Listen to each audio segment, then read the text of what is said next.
घर से बाहर निकलो, अपने देश के बंधुओं के साथ वो कौन है, कहां से आते हैं, कहां जन्मे, कुछ विचार मत करो। कितना कमाते हैं, अमीर है कि गरीब, कुछ मत विचार करो।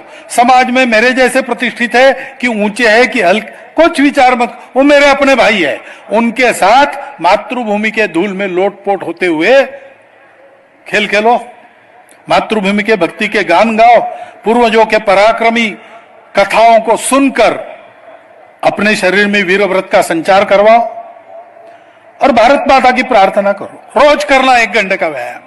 शरीर मन बुद्धि देश के कार्य के लिए तैयार होती है। एक स्थिति पर पहुंचने के बाद उसको वैसा ही रखा तो सदैव कितने भी मोह आकर्षण स्वार्थ प्राप्त हो जाए, मनुष्य अडिग होकर अपने ध्येय पथ पर चल सकता है।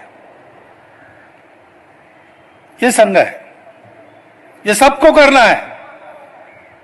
1 घंटे की साधना करना और फिर अपने जीवन में समाज की आवश्यकता को पूर्ण करने वाला या समाज के अभाव को दूर करने वाला या समाज की त्रुटियों में सुधार लाने वाला कोई एक काम चुनना और उस काम को प्रामाणिकता से, निस्वार्थ बुद्धि से, तन मन धन पूर्वक करना। उस काम को भुनाने की कभी नहीं सोचना, बहुत सेवा की अब मुझे वोट दो, ऐसा नहीं कहना। उसके लिए काम नहीं है। संघ में स्वयं सेवक बहुत कुछ करते हैं, समाज के लिए भी करते हैं, संघ के लिए भी करते हैं। उनको थैंक यू भी नहीं बोलते, धन्यवाद भी नहीं बोलते। अगर कोई स्वयंसेवक बैठक में मुझे पूछता है मैं संघ में आया हूं मुझे क्या मिलेगा, मैं कहता हूं कुछ नहीं मिलेगा। तुम्हारे पास कुछ है तो वो चला जाएगा, हिम्मत है तो आओ। संघ स्वयं को बर्बाद करने का काम है, देश को आबाद करने का काम है। करना है तो करो, ये डरपोक लोगों का काम नहीं, स्वार्थी लोगों का काम नहीं। स्वार्थ मन में है तो संघ से दूर रहो, उसमें तुम्हारा भी भला है, हमारा भी भला है। ये देने का काम है, ये करना है। यश अपयश, आशा निराशा, प्राप्ति लाभ हानि कुछ विचार नहीं करना, क्योंकि यही रास्ता है, दूसरा रास्ता नहीं है।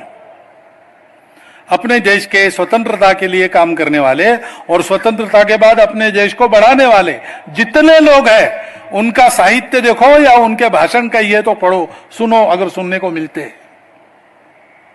सब ने इस एक सत्य को बोला है, इस समाज को सद्गुणों में सुशिक्षित करते हुए एक बनाकर देश के लिए जीने मरने का उद्यम करने वाला समाज बनाना, तभी भारत के भाग्य का उदय है।